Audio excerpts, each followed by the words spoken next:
Welcome to the C.S. Joseph Podcast. I'm your host, Samuel, and today's Acolyte question is, which side of the mind is my ego? It is your default side of the mind.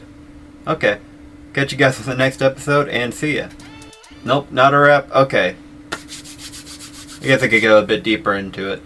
So, every personality has four sides of the mind, and I'm going to be using the INTP example throughout this entire video, but I will go into other types because, well, INTPs are easier for me to explain because I am one.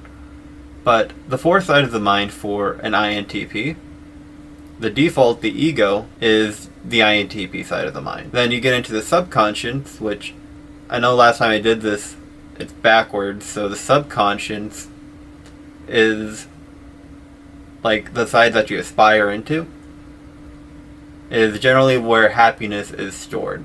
Like more of a glee type of happiness over being content. And this would be my ESFJ side of the mind.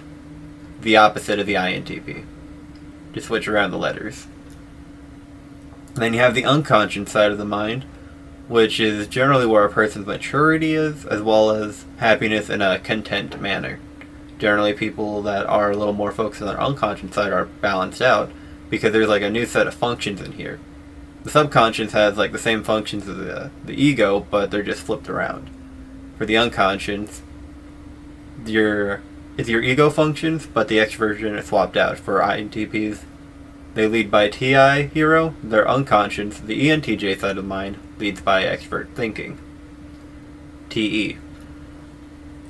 And for that, you just swap out the last two letters, so I becomes E, P becomes J, there we go. And then there's the superego, which would be the ISFP side of the mind. This is generally where a lot of destruction happens, but the advantage of it is new growth. Generally, if you need a reset button, you go straight to your ISFP side of the mind, and those functions just kind of bring everything back to a default. And for that, you just swap out the middle two letters, and there you go. That is four sides dynamic of a personality type. So we'll dive deeper into each of the sides of the mind. We'll first begin with the ego. As I mentioned, it's your default side of the mind, where you have your four primary functions that are conscious all the time, where you're aware of, like, let's say if you're an FI user, that's because you have FI in your ego. So you're aware of how you feel on labeling things as good and bad, essentially at all times. And something has to go horribly wrong for you to not be aware of that. In the same way that I have thinking in my ego as my hero slot, I'm always deciding for myself what is true and what is false. So we'll get into each of the four slots, because that TI or FI can be anywhere amongst four slots. So for me, as a TI hero, I have my hero function, which is involved with being my go-to. It's the thing that I lead by. It is the thing that I will try before I do anything else. It is essentially my super weapon. Preferred arsenal. So I tend to solve all my problems, or at least start off with my hero, where, I'm like, okay, I'll use my logic to build a system for this and that and that. Then we have the parent function, which is the second slot. For me, that'd be extrovert intuition, and if I didn't mention this already, I'm using myself as an example because that is far easier for me to do than other types. But for me, I have extrovert intuition parent, which is about responsibility. If it's irresponsible, let's call it teenager. But, for responsibility, it's you're considering potential patterns in the future, and you're trying to use that to avoid or put yourself in positions of different scenarios. And then we have the child function, which is about purity. And everyone kind of needs that to have a sense of happiness. Generally, people that are introvert intuition childs that aren't taking risks and doing what they want, they're generally a lot sadder because, well, their child function is not being used, and it's super easy to abuse, which is part of why we get the parent function, is to help us step out of that abuse. Part of that I learned from season 19, Personal Growth for the 16 Types, mine being INTP. I learned that me being very hedonistic with my SI child, being like, oh my gosh, good experience, actually makes me very easy to exploit, and looking back, I can see that where, I would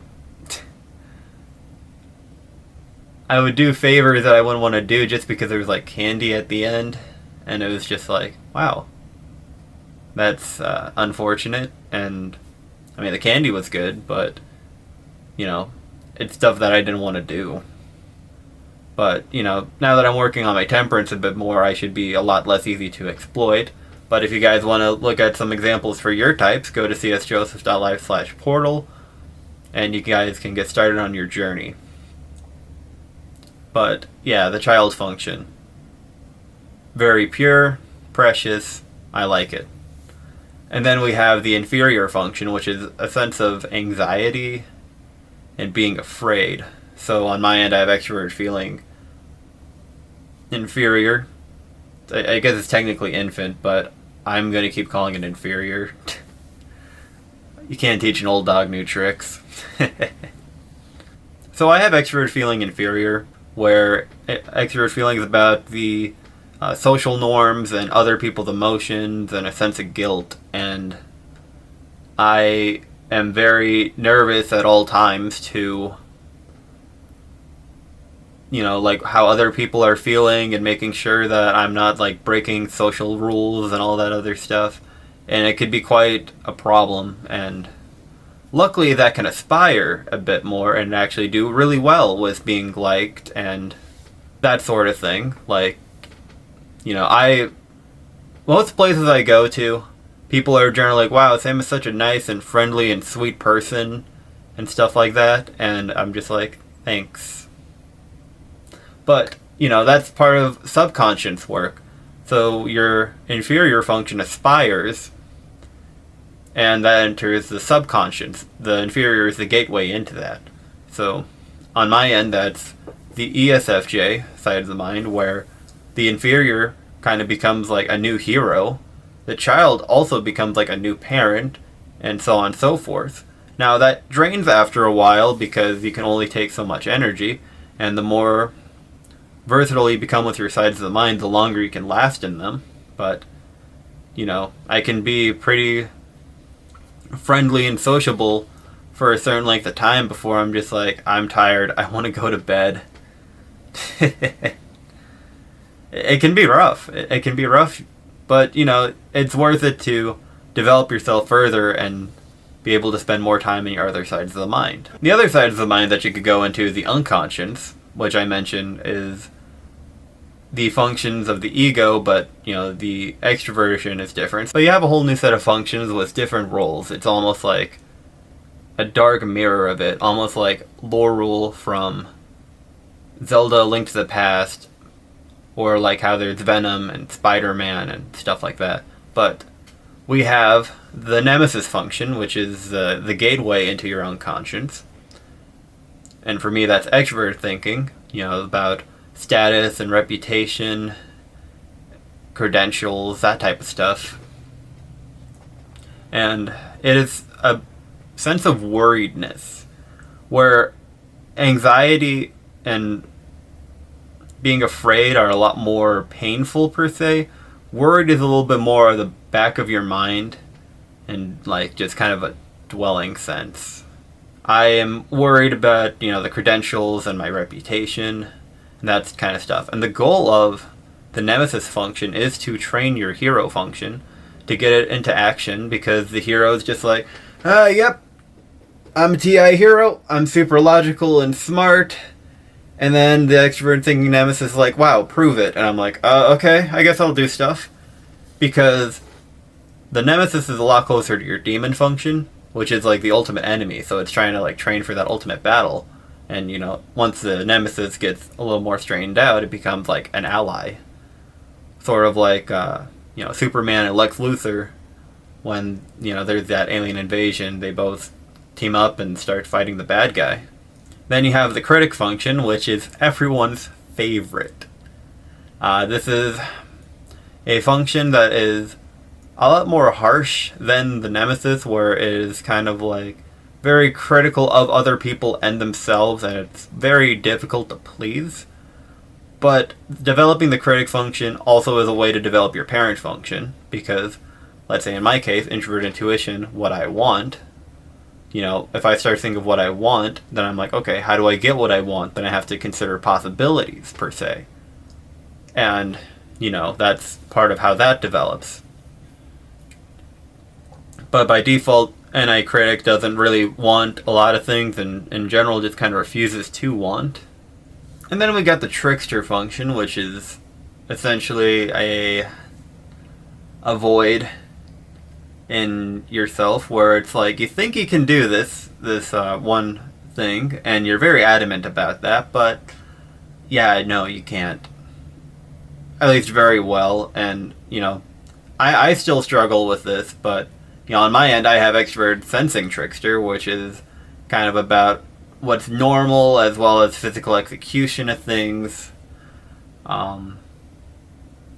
Yeah, I have a hard time not being like, wow, I can execute on this, I can do well with my appearances and trying things for the first time, and no, I can't out-logic it. I can't do it well. I have to do things right, actually prepare, and that kind of stuff. But yeah, it's hard to let go, man. It's hard to let go. I play with machines a lot. It's hard for me to convince myself I'm not good with extrovert sensing. And then we got the demon function, which is very dismissive and very hostile, per se. Generally, people don't want to use their demon functions, even though it is an insanely powerful tool. It's just playing with fire, where it's like, yeah, you're gonna burn yourself, you'll burn everyone else, you'll burn the house. There's a lot of complications with that, and usually it's only used in scenarios where there's like trauma, you want a life reset, you're done, and this is your entrance into the superego. On my end, I really don't address my FI demon, my emotions, unless I am just done, I am completely apathetic, I'm okay with walking away. Introverted intuition usually doesn't want what it wants, and it really only goes after what it wants in a sense of like vengeance and vindication. Or extrovert sensing demon, where it's like, it's not getting a good experience, so it's gonna give everyone else a bad experience, usually, Joker laugh, some people want to see the world burn, that type of stuff. So, yeah, that superego, when you enter that, your functions swap again, so, your demon becomes your leading function, and then, so on. Trickster is parent, the critic becomes like the child function, like a demon child, and then, the nemesis is like an inferior, per se. But yeah, there's a lot of things to keep track of, especially with different sides of minds playing different roles. How do you, keep track of that? How do you type other people and not get mistakes for different sides of the mind being at play? Well, I recommend Ego Hacking by Text. We have an upcoming course. It'll be available on Black Friday. We'll have a huge one-time discount on it, but it is about going through other people's texts and analyzing piece by piece what functions are at play, what affinities and what interaction styles are coming into play, and you'll be able to type other people through any written thing. It'll be great because you have, your words adjusted so that people can understand and resonate with it more. So keep an eye out for it. It'll be starting this week. And that's all I have for this episode. Stay tuned for the next Acolyte podcast, and I'll be sure to answer your question. Take care, guys. Later.